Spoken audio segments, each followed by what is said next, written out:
This chart compares the typical window of human biology against the timelines of our two patriarchs. Standard human physiology gives us a few decades to comfortably start a family. But look at these data points.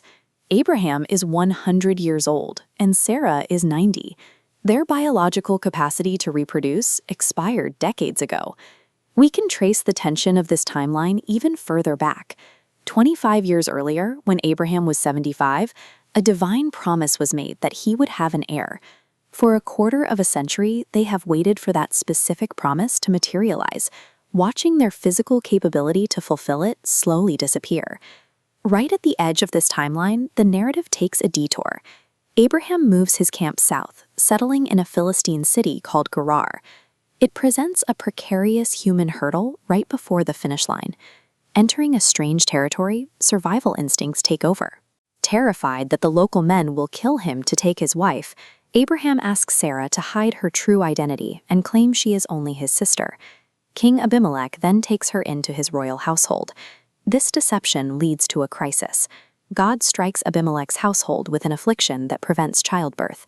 To resolve the situation, Genesis chapter 20 describes Abraham praying to God to heal the king and his household so that they might bear children again.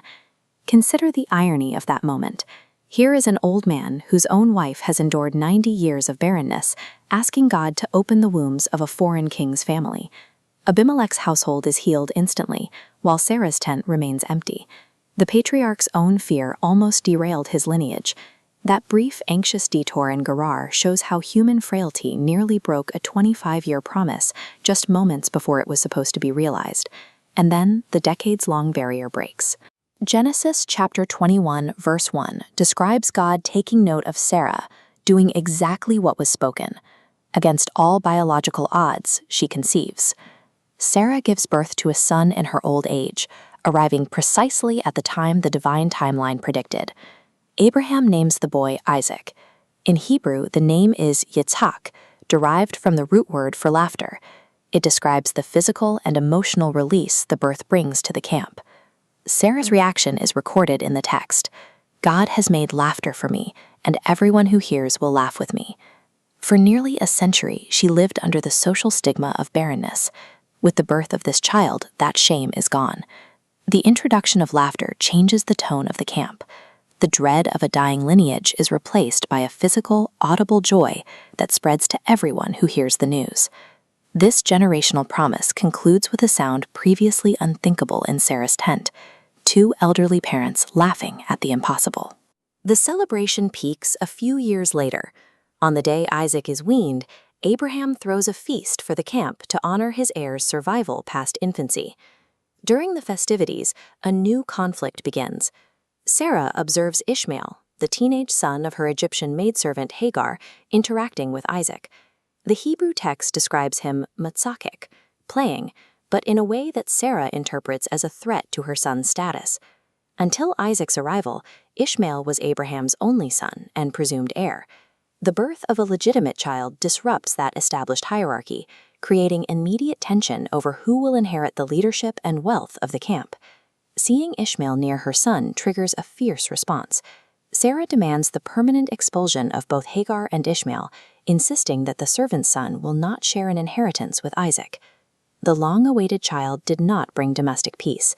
Instead, Isaac's presence created new fault lines within the family unit. Sarah's demand devastates Abraham.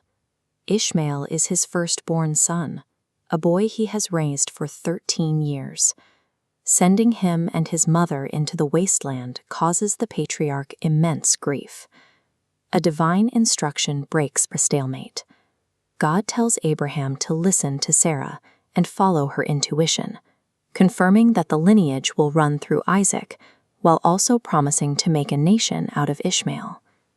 Early the next morning, Abraham sends them away. He places bread and a single skin of water on Hagar's shoulder. These meager provisions highlight the extreme physical peril of being cast out into the desert of Beersheba. Hagar wanders the wasteland until the water runs out.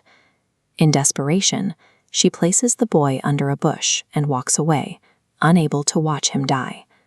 At that breaking point, God hears the boy's cries, and opens Hagar's eyes to a nearby well of water. Isaac's arrival brings joy to one tent, while necessitating a desperate survival struggle in the wilderness. The miracle child did not erase the family's complexity. He redefined the cost